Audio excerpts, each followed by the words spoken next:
E na semana que vem nós vamos ter vamos dizer, uma palavra um pouquinho mais especial, porque quando a gente estuda tudo que a gente está vendo, é tanta coisa e tanta informação que às vezes precisa dar uma organizada. E nem dá para falar sobre todos os detalhes das 7 trombetas no nosso esquema de pregação, exatamente hoje. Então, na semana que vem, a gente vai retomar para falar sobre a última trombeta e o que vai acontecer especificamente no capítulo 10 e 11, para também dar uma ideia das diversas maneiras de interpretar o Apocalipse, como é que elas veem esses textos especificamente, para a gente poder ter uma conclusão um pouquinho mais objetiva. Mas vamos aí pensar sobre as 7 trombetas. Você está vendo que coisa estranha, né? O pastor Saião, estava falando de trombeta, apareceu um monte de chifre aí no meio dessa coisa. Que história é essa, né? A gente fala em trombeta, mas trombeta no contexto original hebraico é uma coisa chamada shofar.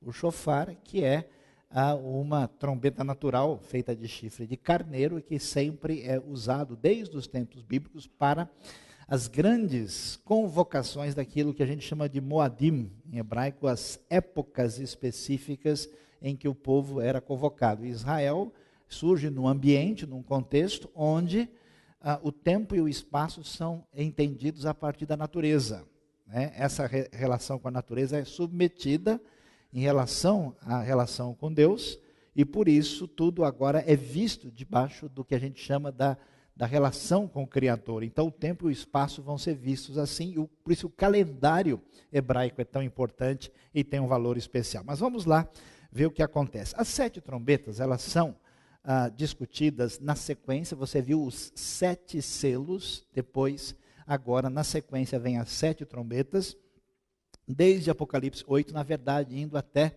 o capítulo 11, mas vai haver uma espécie de interrupção, aí você vai ver um artifício literário interessante que aparece dentro do Apocalipse, e o que acontece é que aparecem as 6 trombetas, um intervalo entre a 6ª e a 7ª, e vão aparecer o livrinho, as 2 testemunhas, sobre os quais nós não vamos falar hoje, e finalmente vem a última, que é a chamada a 7ª trombeta, depois de aparecerem aí os 7 selos, né? Vamos lembrar desde o começo o que está acontecendo. Igrejas perseguidas no ambiente do Império Romano, que estão sofrendo, querendo entender o que foi que aconteceu com a promessa da vinda de Cristo, especialmente com a chegada do reino de Deus, já que Cristo ainda não voltou e já que o Império Romano aumenta a sua perseguição cruel contra a igreja, e, aliás, até estabeleceu um culto ao imperador, forçando os cristãos ainda a uma situação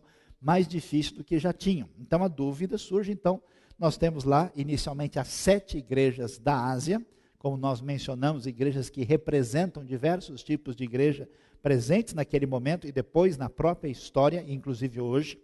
E aí, vem os 7 selos, quando aparecem, né, diversas manifestações de um certo juízo de Deus que vai aparecer nessa sequência. Aí vem as 7 trombetas, teremos 7 personagens, depois 7 taças, 7 juízes, 7 coisas novas que chegam no final do Apocalipse. Vamos tentar entender a relação que existe entre os selos e as trombetas. Os selos, eles focalizam a atenção, você lembra, né? Abriu-se o selo do livro e depois vem uma sequência. O selo é uma espécie de lacre de um documento antigo, que é aberto, então traz uma revelação de várias coisas importantes que devem ser conhecidas. Eles focalizam muito o sofrimento da igreja perseguida. Lembra lá que nós vimos, né, as almas dos que estavam sofrendo debaixo do altar? O foco é muito em cima da realidade da igreja, até fazendo com que eles venham a entender como é que esse cenário de perseguição e sofrimento que está acontecendo está sendo percebido pelo próprio Senhor, que tem o domínio de tudo.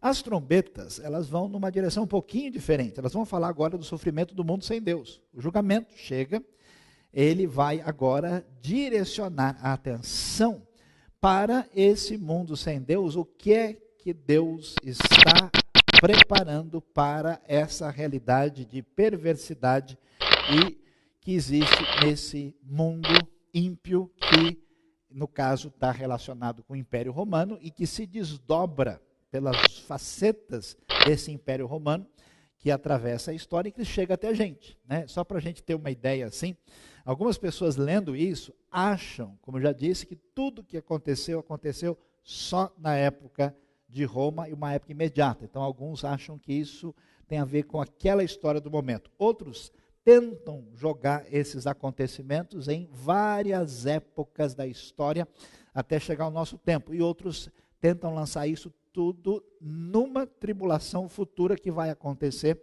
que geralmente é a posição mais disseminada, entendendo que tanto os selos como as trombetas, inclusive as taças, todas vão acontecer no momento da grande tribulação, que seria a última semana de Daniel. O que a gente pode dizer sobre isso? É que essas coisas, em parte, são realidade naquele tempo e serão também realidade de uma maneira mais intensa e definitiva no Império Romano renascido na ocasião da vinda de Cristo, no desfecho da história apoteótica. O que a gente vai ver? Se você prestar atenção e ler o Apocalipse, você vai ver o sétimo selo. Esse sétimo selo, na verdade, ele abre, né, e o foco é que esse artifício literário que aparece no texto faz com que há uma transição direto para as trombetas, como que se o sétimo selo abrisse as 7 trombetas. Fosse, né, esse espaço aberto para a continuação de uma intensificação do juízo divino que se aproxima. Então, o sétimo selo é uma conclusão única de todos os terríveis juízos dos outros selos e um interlúdio entre eles e o juízo das 7 trombetas que se seguirão. Um sinal solene de que o Senhor está prestes a deixar o santo lugar, que vai ser mencionado, o altar, né? Então aparecem os 7 anjos com 7 trombetas, porque Deus vem para trazer o julgamento que vai acontecer. Vem os 7 anjos com 7 trombetas, depois vai aparecer mais tarde com 7 taças, que são flagelos, né? Julgamento divino, e os 3 ais que aparecem entre a 6ª e a 7ª trombeta, conforme o Apocalipse vai nos apresentar aí. Então, olhando exatamente para o conteúdo do texto, o que nós vemos no livro de Apocalipse, capítulo 8, verso 6? Então, os 7 anjos que tinham as 7 trombetas prepararam-se para tocá-las. O primeiro anjo tocou a sua trombeta e granizo e fogo misturado com sangue foram lançados sobre a terra. Foi queimado 1/3 da terra, 1/3 das árvores e toda a relva verde.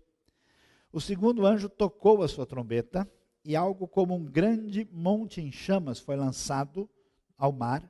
1/3 do mar transformou-se em sangue, morreu 1/3 das criaturas do mar e foi destruído 1/3 das embarcações.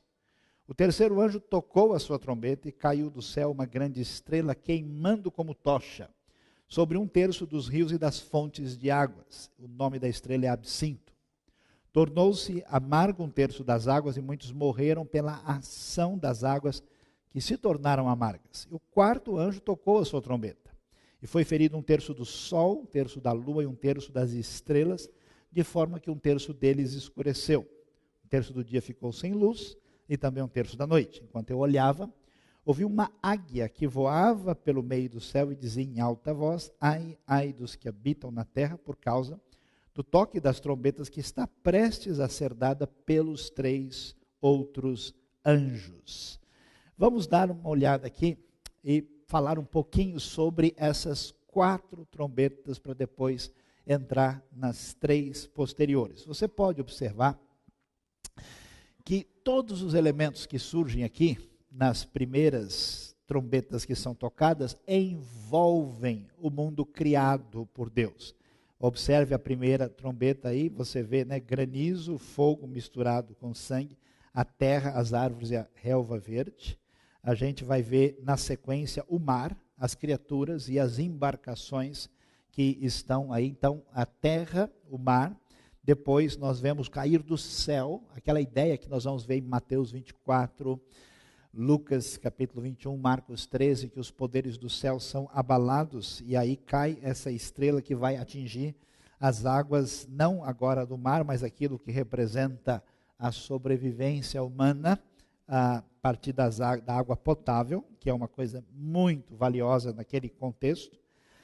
E depois nós temos aí o sol, a lua e estrelas, agora tudo que envolve de fato os poderes do céu, e apresentando então a realidade da cósmica, da ação do juízo de Deus que vai atingir esse mundo que está aí nesse contexto da época em que o Império Romano domina Israel e o Apocalipse é apresentado. E a sequência fala que o que vem posteriormente é uma situação ainda acentuada, entrando no capítulo 9, que envolve o quinto anjo, depois o sexto, e o sétimo vai ser deslocado lá para frente, só no capítulo 11.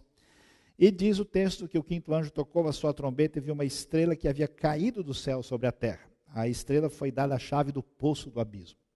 Quando ela abriu o abismo, subiu dele fumaça como a de uma gigantesca fornalha. O sol e o céu escureceram com a fumaça que saiu do abismo. Da fumaça saíram gafanhotos que vieram sobre a terra e lhes foi dado poder como dos escorpiões da terra. Esses dias eu ouvi alguém sugerindo que era um tipo de helicóptero novo que foi fabricado, que eram esses gafanhotos, muito pouco provável.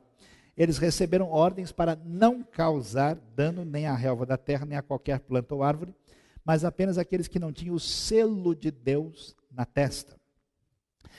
Não lhes foi dado poder para matá-los, mas sim para causar-lhes tormento durante 5 meses. A agonia que eles sofreram era como a da picada do escorpião. Naqueles dias os homens procurarão a morte, mas não a encontrarão, desejarão morrer, mas a morte fugirá deles. Os gafanhotos pareciam cavalos preparados para a batalha. Tinham sobre a cabeça algo como coroas de ouro, e o rosto deles parecia rosto humano. Os cabelos deles eram como os de mulher e os dentes como de leão. Semelhantes, né, àqueles seres que aparecem em Ezequiel, e aqui de maneira positiva, mas agora de maneira muito negativa, envolvendo elementos ameaçadores. Tinham couraças como couraças de ferro, e o som das suas asas era como o barulho de muitos cavalos e carruagens correndo para a batalha. Tinham caudas e ferrões como de escorpiões, e na cauda tinham poder para causar tormento aos homens durante 5 meses. Tinham um rei sobre eles e um anjo do abismo, cujo nome em hebraico é Abaddon e em hebraico Apolion. O primeiro ai passou, 2 ais ainda virão. O sexto anjo tocou a sua trombeta. Ouviu uma voz que vinha das pontas do altar de ouro que está diante de Deus. Ela disse ao sexto anjo que tinha a trombeta: solte os 4 anjos que estão amarrados junto ao grande rio Eufrates. Os 4 anjos que estavam preparados para aquela hora, dia, mês e ano, foram soltos para matar 1/3 da humanidade. O número dos cavaleiros que compõem o exército era de 200 milhões. Eu vi o seu número, os cavalos e os cavaleiros que vi, minha visão tinha esse aspecto. As suas couraças eram vermelhas como fogo, azuis como jacinto e amarelas como enxofre. A cabeça dos cavalos parecia a cabeça de um leão e da boca lançavam fogo, fumaça e enxofre. 1/3 da humanidade foi morto pelas 3 pragas de fogo, fumaça e enxofre que saem de suas bocas. Por dentro dos cavalos estava na boca e na cauda, e pois as suas caudas eram como cobras, tinham cabeça com as quais feriam as pessoas. O restante da humanidade que não morreu por essas pragas, nem assim se arrependeu das obras das suas mãos, eles não pararam de adorar os demônios e os ídolos de ouro, prata, bronze, pedra e madeira, ídolos que não podem ver, nem ouvir, nem andar. Também não se arrependeram dos seus assassinatos, das suas feitiçarias, de sua imoralidade sexual e dos seus roubos. O que a gente precisa olhar e observar direitinho, tendo um resumo do que vai aparecer aí nas 6 trombetas. Deixa eu voltar aí. Ó. Granizo e fogo, algo como parecido com um grande monte lançado no mar e atinge 1/3 das criaturas marinhas. A grande estrela do céu, 1/3 parte do brilho do sol, luas e estrelas, e aí na quinta a estrela cai do céu, esse poço de abismo, fumaça e gafanhotos e escorpiões, terrível, e a morte foge do homem. E aí essa grande voz no sexto, com esse exército de cavaleiros que chegam a 200 milhões. Para entender o que está acontecendo, primeira coisa valiosa é descobrir tudo que está no cenário do Apocalipse, lembra que a gente mencionou? Tem a ver principalmente com Gênesis e Êxodo. E a pergunta que a gente pode levantar, por que tem a ver com Êxodo? Porque o Êxodo é exatamente o paralelo que nós temos diretamente entre o que aconteceu no passado e o que está acontecendo agora. No passado, o povo de Deus, a nação de Israel, foi oprimida e dominada por uma grande potência mundial, que era o Egito. Então, se você vai ver a Bíblia, o Egito, a Babilônia, a Síria e agora Roma exercem papéis semelhantes, tanto é que a Babilônia vai ser chamada de Roma. Então, quando João está escrevendo, todos os elementos que surgem, eles evocam essa realidade que aconteceu lá no Êxodo. Por isso que vai aparecer essa ideia de tabernáculo, da arca, e vários elementos que têm a ver com esse paralelo do livro de Êxodo, e principalmente também por quê? Porque no passado, o povo de Deus exclusivamente era apenas Israel. E agora surge uma coisa diferente, nova, que é o quê? Que são esses gentios que foram incluídos na aliança, que reconheceram o Deus verdadeiro, que se revelou a Israel, e agora eles vão formar essa nova comunidade que faz parte de uma realidade chamada povo de Deus. E assim como o povo de Deus foi perseguido por um poder que está definido com opressão e religiosidade falsa e todo tipo de maldade, da mesma maneira o que está acontecendo agora é semelhante. Então, esses paralelos estão nitidamente na mente do autor. Então, nós temos aqui um papiro descoberto de escravos trabalhando no Egito, exatamente fazendo aquilo que a Bíblia diz, que é trabalhando, construindo tijolos, né? E há um outro papiro interessante, onde você vê que os que estão trabalhando têm feições estrangeiras diferentes, não se parecem com egípcios. A gente sabe que povos semitas foram escravos no Egito, apesar de não ter detalhes aí sobre a questão de Israel, por razões que não dá para discutir e conversar agora. Então, esse elemento é semelhante. Observe o que está acontecendo. Você vê essa realidade que aparece nas pragas. Olha lá, granizo, gafanhoto, água em sangue.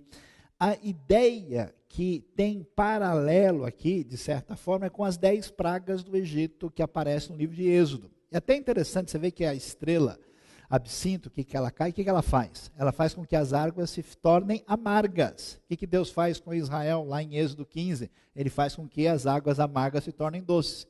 Então, esses elementos de granizo, de poder de Deus demonstrado do céu, a mortandade divina caindo sobre a terra, evoca uma situação semelhante ao que nós vimos. Então, veja lá, árvores e relva verde.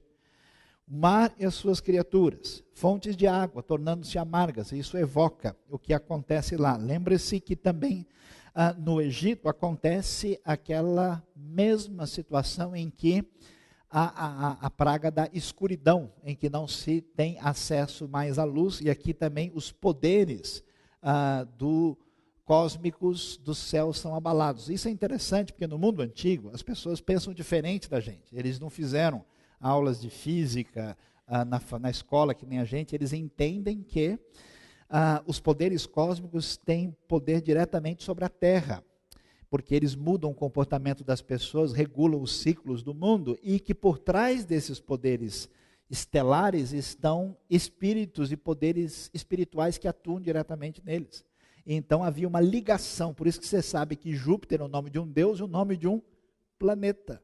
Então, as ligações, a maneira de pensar era muito diferente. Então, quando Deus manda o seu julgamento que atinge os poderes cósmicos, não só ele está dizendo que ele tem poder sobre tudo, e que esse universo no qual as pessoas vivem, que deveriam reconhecer e agradecer a Deus e não transformá-lo numa espécie de palco de sustentação do seu próprio poder opressivo, Deus interfere e age nesse ambiente, e ao mesmo tempo mostra que esses poderes divinizados que eles têm, não têm qualquer condição de controlar e agir coisa alguma, e até são aí atingidos pelo próprio poder de Deus agindo. 5 meses de tormento, é difícil saber o que significam esses 5 meses, tem algumas ideias, pode ser até mesmo uma situação de tempo que envolvesse a realidade antiga, ou quem sabe, até mesmo futura. Os que vão sofrer um tormento, aqueles que não têm o selo do Deus vivo. É muito interessante isso, porque lembre a besta, lembra a descrição do que vai acontecer com o poder do anticristo, envolve a ideia de receber a marca da besta na testa e na mão. Por quê? Porque as pessoas eram marcadas antigamente, como escravo, e tinham um sinal. Então, nesse caso, a ideia é a quem a pessoa pertence. A pessoa que não tem o selo do Deus vivo, porque quem segue a Cristo no Novo Testamento, ele é um servo de Cristo, um escravo de Cristo, espontaneamente dedicado àquele que é Senhor da justiça. Então, tem dois tipos de pessoa. Pessoa que está comprometido com o sistema, que está envolvido com esse ambiente sem Deus e perverso, e que tem, então, essa marca dessa realidade, e aqueles que têm a marca seguramente da parte de Deus. Então, os tormentos que são lançados nesses julgamentos atingem aqueles que não têm o selo do Deus vivo. E esse ambiente de uma batalha intensa que envolve esse exército de 200 milhões que aparecem aí para trazer uma destruição que atinge também 1/3 da própria humanidade. E nós vemos lá, vamos olhar alguns aspectos interessantes que aparecem ali, só para a gente mencionar mais uma vez, para a gente só mencionar aqui aquilo que pode levantar alguma dúvida para a gente. É exatamente a ideia que a gente viu que a águia aparece anunciando os ais que vão surgir, e a águia é uma ave de rapina que invoca a ideia de impureza e invoca um anúncio de algo que está relacionado com morte e sofrimento na sequência, e especialmente na sexta trombeta, que tem elementos mais confusos, a gente pode tentar imaginar o que está acontecendo aqui. Os 4 anjos que estão amarrados junto ao grande rio Eufrates. Que história é essa de rio Eufrates e que esses anjos estão fazendo lá, se o rio Eufrates é lugar de condomínio angelical? O que há nessa situação? A ideia de 4, em tantos lugares na Bíblia, envolve a ideia da ação completa de Deus. Lembra? O mundo tem 4 cantos, não literalmente, mas envolve essa ideia de que Deus está agindo. Por que Eufrates? Porque Eufrates é um lugar extremamente importante, por 2 razões. Primeiro, pela geografia. O Eufrates, como um rio grande num lugar seco, juntamente com o rio Tigre, são barreiras naturais que impedem, por exemplo, a vinda de um exército de um lado para o outro. O que significa a palavra hebraico? A palavra que deu origem ao próprio povo vem de um verbo chamado avar, que significa passar, atravessar. Quem que é o hebreu antigo? É o que atravessou o rio, que é exatamente aquilo que vai ser o nome dado a Abraão.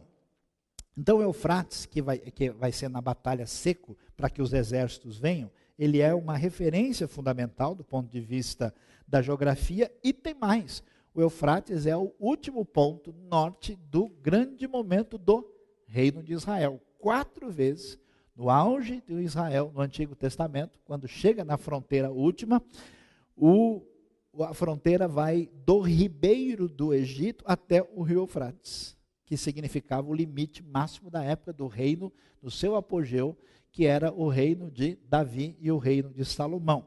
Então, essas menções é que marca um elemento que evoca aspectos históricos e geográficos, e que diz que chegou o momento em que essa dimensão do controle da história é liberada por Deus, porque os anjos que estão ali estão preparados para o momento quando vai acontecer um julgamento desses exércitos que vão atingir 1/3 da humanidade. Assim como os gafanhotos, que na verdade são evidentemente ligados a demônios, são evidentemente ligados a demônios.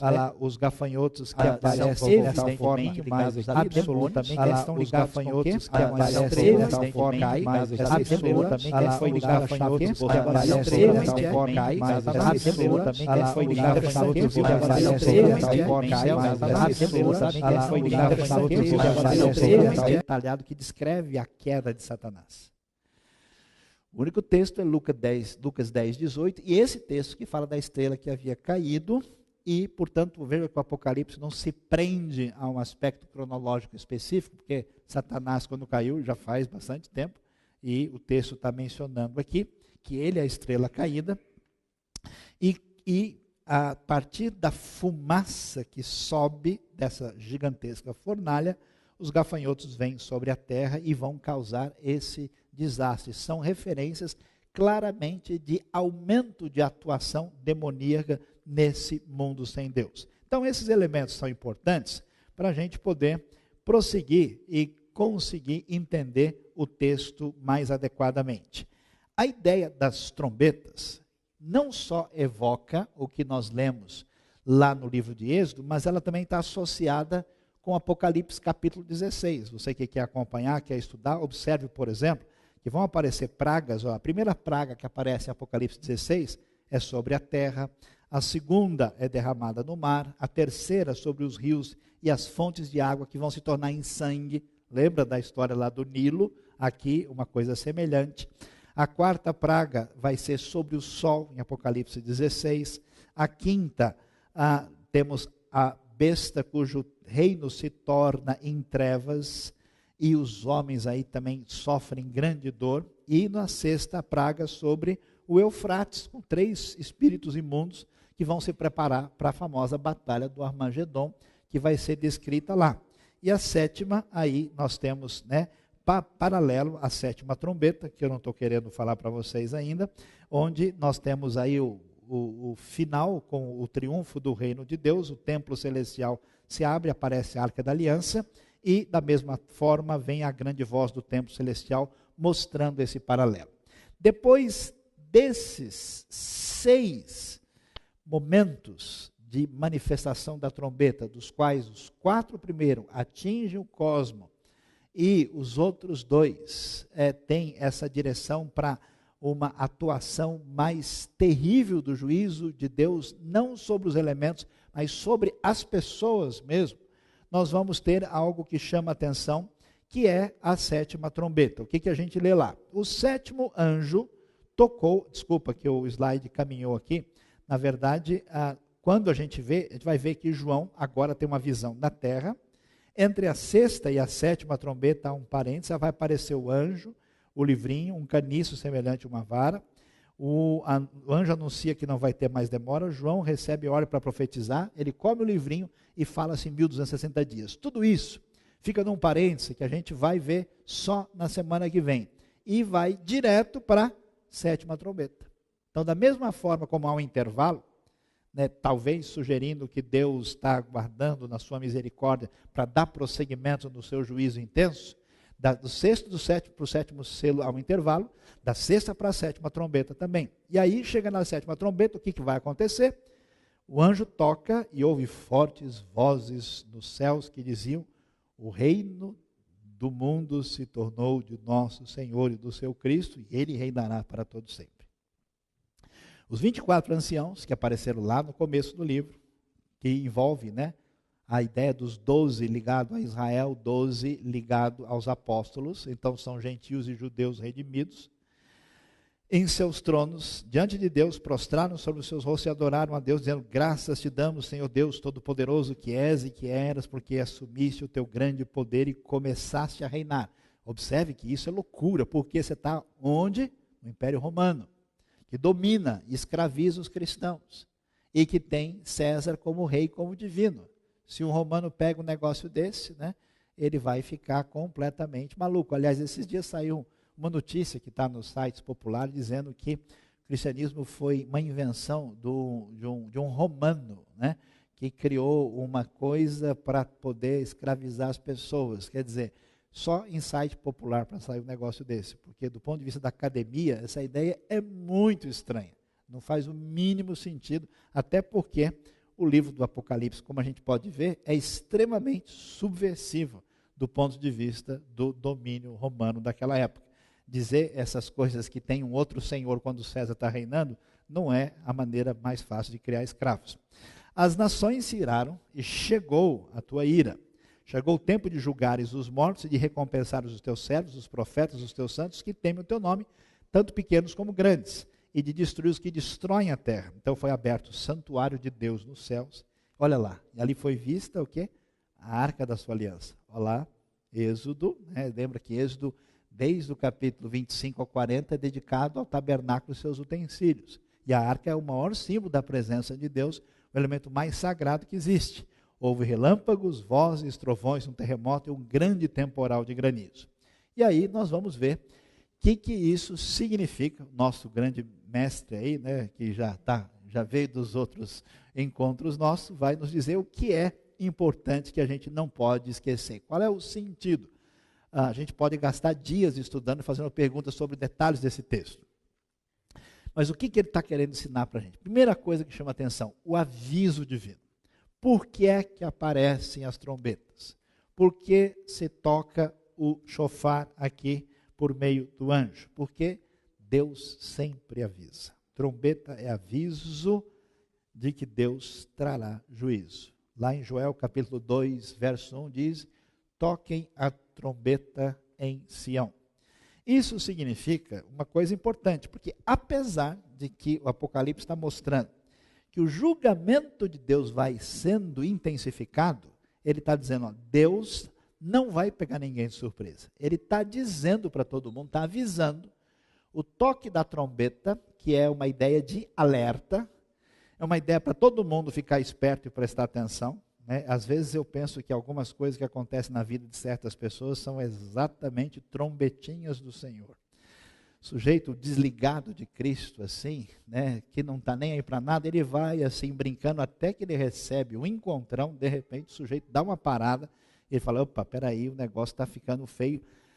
Deus, na sua bondade, provê aviso, provê advertência e provê aí condição da pessoa prestar atenção naquilo que vai acontecer. É interessante ver o que o texto diz o tempo todo. Você viu, né? Hoje, se alguém perguntar o que você foi fazer na IBNU, nós fomos falar sobre um terço de tudo que vai acontecer de julgamento na terra. Você entendeu bem? O que diz o texto em 8:7b? Foi queimado um terço da terra, um terço das árvores e toda a relva verde. Por que toda hora esse negócio de um terço que se repete na maioria das pragas? Porque o texto quer dizer para a gente que o juízo de Deus é ainda parcial. Diante da atrocidade, da maldade, da perversidade do Império Romano, era para Deus descer fogo do céu de imediato. A gente é assim, né? Os apóstolos de Jesus, João estava andando com Jesus lá, passou em frente a uma aldeia samaritana, Senhor, vamos pedir fogo do céu para detonar esses caras? A gente quer resolver a coisa na hora, né? Por isso que Deus não ouve todas as nossas orações. Imagina quantos vizinhos nossos já tinham ido para a glória, se ele respondesse. Então Deus, né, graças a Deus, não ouve todas. E, diante disso, um outro aspecto que a gente não entende, por que tanta coisa ruim acontece com tantas pessoas e Deus não toma uma atitude imediata? Pela mesma razão que ele não toma com você. Porque Deus é misericordioso. E o seu juízo é parcial, ainda não é final. Diante do que acontecia, era para Deus entrar e arrebentar tudo. Por que é que ele não fez isso ainda com o nosso mundo? Às vezes eu vejo certas coisas tão terríveis, tão terríveis. Ontem eu ainda estava conversando com uma pessoa que está se envolvendo com um ministério que tenta segurar o que está crescendo no mundo, que é tráfico de pessoas. Pessoas que são raptadas, aí são escravizadas, massacradas, usadas especialmente na indústria sexual, e depois elas são assassinadas. Gente que não tem família, que não tem referência, que não tem ponto de apoio nenhum, que é pobre, que vive num ambiente, o pessoal vai lá, rapta e usa e mata, porque ninguém vai se importar. No mundo onde as referências não têm mais valor nenhum, essas pessoas simplesmente desaparecem e ninguém nem observa, né? E no mundo onde tende-se a concentração de poder perigosamente, dessa maneira babilônica e romana, por que se pressiona tanto contra a família? Porque a família é o grande sustentáculo contra a dominação total. Porque quando os indivíduos forem indivíduos soltos e isolados, eles estarão à mercê da destruição de quem tem o poder de fato. É terrível o processo. Então, nesse sentido, o juízo de Deus não vai até o fim ainda. A graça divina está presente no meio do julgamento do Apocalipse. Tanto esteve naquele contexto, como ainda está presente, e de certa forma, no desfecho final, ainda Deus dá tempo para que as pessoas considerem esse arrependimento e voltem atrás diante disso. Por isso, a questão fundamental que Apocalipse trabalha com a gente tem a ver com arrependimento. Você observa que o texto vai dizer coisa para a gente que é impressionante. Ó. O restante da humanidade que não morreu por essas pragas, que vai aparecer aí no final do capítulo 9, portanto, relacionado com a sexta trombeta, nem assim se arrependeu das obras das suas mãos. Eles não pararam de adorar os demônios, os ídolos de ouro, prata, bronze, pedra e madeira, ídolos que não podem ver, nem ouvir, nem andar. Também não se arrependeram dos seus assassinatos, das suas feitiçarias, da sua imoralidade sexual, dos seus roubos. Portanto, observe bem. Quando Deus não pega pesado demais, o que ele faz? Ele dá um tempo para a pessoa dar marcha ré e voltar. O que muita gente faz? Como ainda a coisa não chegou num ponto extremo, a pessoa ainda acha que ele está no controle da situação, ainda acha que ele tem no domínio. Ele ainda dá uma explicação diferente, ele ainda acha que ele tem o domínio. Então Deus diz, olha, vai devagar. O objetivo das pragas não virem, ou melhor, das trombetas não virem com julgamento definitivo, é dando oportunidade para o pessoal voltar atrás. Qual é a única maneira de viver a vida cristã? Sempre é com arrependimento. O que é arrependimento? É dar marcha ré. É pedir desculpa, é repensar. Se você está preso no seu mundo, onde você não realinha nada, e não repensa, você está nessa doença mortal que destrói as pessoas. Eu conheço pessoa inteligente, pessoa com tanto potencial, e essas pessoas não conseguem alinhar a sua vida porque elas simplesmente são marrudas, são torronas, são complicadas. Elas não querem descer do pódio. Elas se acham, elas preferem perder uma situação favorável só para dizer que elas não estão erradas, que não é bem assim. Então, nesse sentido, o arrependimento é a condução da vida. Quando esse negócio não é levado a sério e vai longe na trajetória de uma pessoa, a pessoa vai se comprometendo mais consigo mesmo e com os seus erros. E, consequentemente, ele entra nesse absurdo que a gente pode observar nos dias de hoje. É assustador o que a gente começa a ver na nossa sociedade. Não são só pessoas que questionam o mundo, mas elas estão abertas para destruir tudo que se encontra na frente, sem nenhuma capacidade de reavaliação do que está acontecendo. Portanto, a gente precisa fazer a seguinte consideração. Você, na sua vida pessoal e espiritual, a pergunta que a gente faz, qual foi a última vez que Deus sensibilizou o seu coração? Você sabe que faz mal fazer o que você está fazendo, vir aqui escutar pregação. Isso não ajuda ninguém. Pelo contrário, prejudica. Prejudica as pessoas que não têm nenhuma disposição, interesse em obedecer a Deus. Que vem meramente cumprir, um encontro social. Que vem fazer de conta que é cristão, acha legal. A pessoa vai virando bandido e não percebe. Por isso que muita gente religiosa é bandido. A Bíblia fala de religioso bandido o tempo todo. Porque a pessoa não tem nenhum interesse real de envolvimento com Deus, com a sua palavra, com o seu ensino e de conduzir a sua vida a partir dessas referências. E isso causa endurecimento do coração. Qual é o problema desse pessoal? Isso chega num ponto crônico que eles não abrem mão da sua maldade. O que o texto diz? Diz que existe uma realidade espiritual fora da nossa condição de controle e até mesmo de percepção. Há uma ação demoníaca. A Bíblia fala da existência de Satanás, fala de espíritos maus soltos nesse mundo que agem de maneira direta e indireta sobre a vida das pessoas e fala de alguns desses seres da maldade aprisionados, como você pode ver em 2 Pedro, capítulo 2, e também em Judas. A ideia que o texto dá é que Deus, no controle de tudo, quando o seu julgamento se aproxima sobre aqueles que tiveram todas as oportunidades de considerar Deus e a sua obra redentora, Deus libera a ação maior desses poderes das trevas. Por isso, os gafanhotos aqui. Por que Satanás tem o seu limite estabelecido? Porque Deus estabelece, não deixa. E é interessante isso, eu me lembro de uma história, quero uma história meio arrepiante assim, interessante demais, que eu me lembro de uma pessoa que creu em Cristo, porque ele foi num ambiente onde o pessoal praticava feitiçaria pesada e o pessoal começou a chamar as entidades lá para, né, fazer tudo aquilo que era pertinente àquele contexto.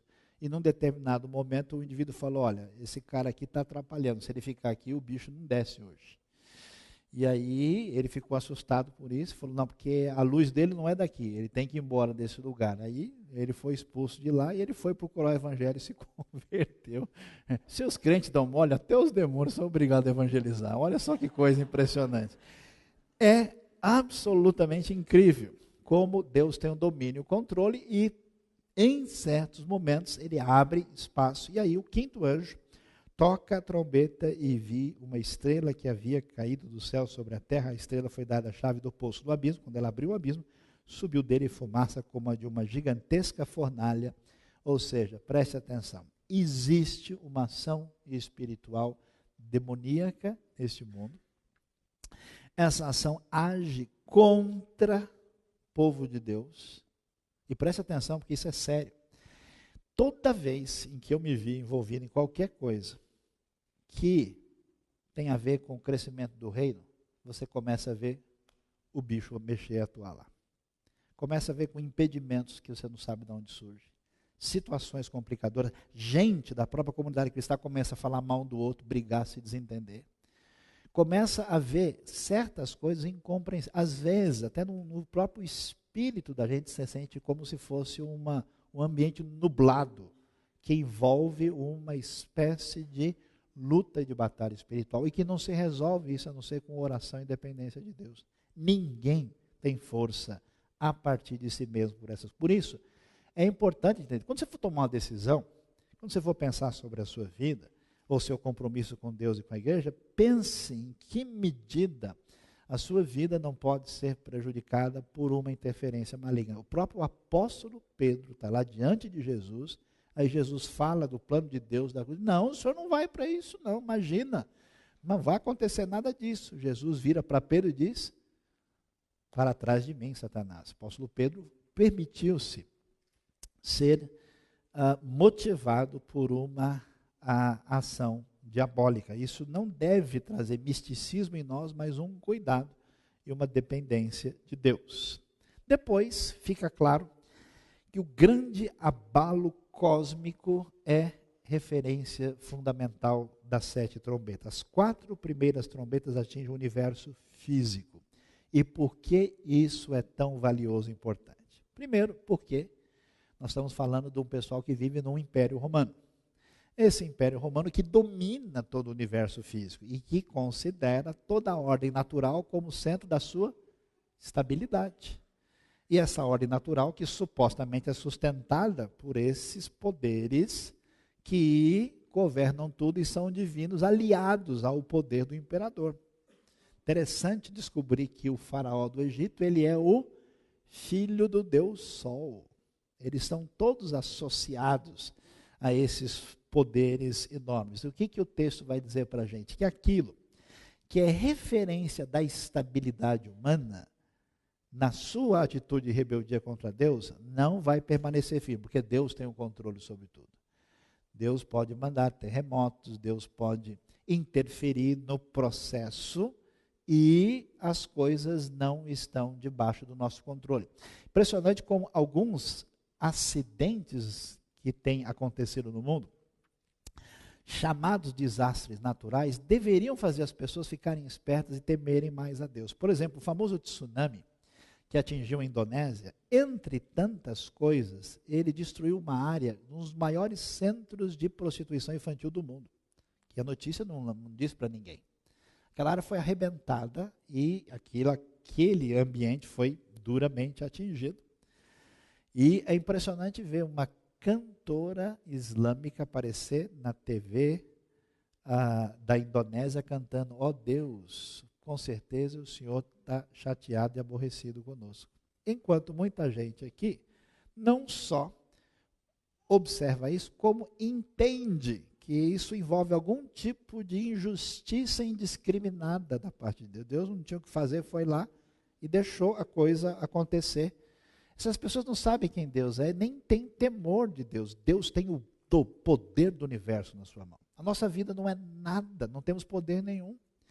E é importante observar que esse é um processo no Apocalipse que trabalha a redenção da criação. Porque a vida eterna, na sua dimensão definitiva, não é virar fumacinha e morar num ambiente etéreo. É a redenção do mundo criado, de todo o universo, com a vitória absoluta sobre o mal. Então, nesse sentido, esse abalo antecipa essa grande vitória que a gente cantou agora, pedi para o Gil, para a gente cantar de novo no final, porque aí a coisa fica animada mesmo, do jeito que o Apocalipse gosta. O que acontece? Tudo isso traz para a gente um grande problema. O que acontece no Apocalipse? No Apocalipse, a gente vê que vem o julgamento de Deus sendo intensificado. Os selos falam do povo de Deus sendo perseguido, quando chega nas trombetas, vê o juízo de Deus que atinge a ordem cósmica e depois atinge as pessoas. E aí nós temos a famosa discussão que todo mundo quer falar sobre o assunto. A igreja vai passar pela tribulação, pastor? É pré-tribulacionista? É pró-tribulacionista? É pré, né? Afinal de contas, o senhor acha que é antes ou depois da tribulação? Porque o pessoal não cria jeito se não for por meio de uma. Como é que a gente entende isso? A Bíblia vai apresentar a ideia de que o povo de Deus é protegido. Pode ser, alguns acham, que é protegido completamente. Deus leva eles embora e eles não enxergam nada. Eu acho pouco provável que vai acontecer isso, até porque aqui não está acontecendo isso. E ser protegido por Deus não significa necessariamente sair fora da tribulação, mas estar protegido no meio dela. Até porque, se o autor do Apocalipse, o João, está pensando em Êxodo, como é que está a situação do povo lá no livro de Êxodo? Eles estão sofrendo no Egito até que chega a libertação. Então, o texto de 9:4 diz que eles receberam ordens para não causar dano nem à relva da terra, quer dizer, quando os gafanhotos, que são demônios, vêm trazer essa destruição, eles não podem atingir a relva nem qualquer planta ou árvore, mas apenas aqueles que não tinham o selo de Deus na testa. Ou seja, no julgamento divino, quando a ira de Deus cai sobre a terra, seguramente aqueles que não estão reservados para a ira vão ser atingidos.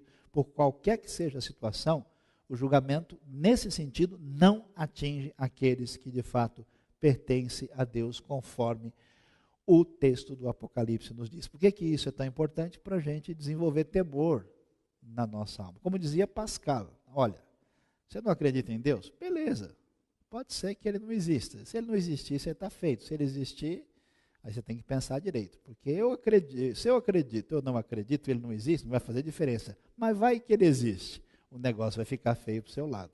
Então o raciocínio vai mais ou menos nessa direção. Pessoal, se o sustento desse universo, a criação do universo e a organização dele envolve um ser poderoso que cobra das pessoas como elas viveram, quando o seu julgamento chegar e você nunca se preocupou com isso, certamente a coisa vai ser complicada para o seu lado. Então, a ira não atinge aqueles que são protegidos aqui, o povo de Deus, e, portanto, eles podem até passar pela tribulação sem receberem essa ira. Tribulação que, de certa forma, acontece nesse contexto e que tem o seu aspecto final. A posição mais tradicional do Apocalipse entende que as únicas pessoas que vão sofrer nessa época são apenas os judeus que se converterem e ficarem na época em que a igreja tiver sido arrebatada.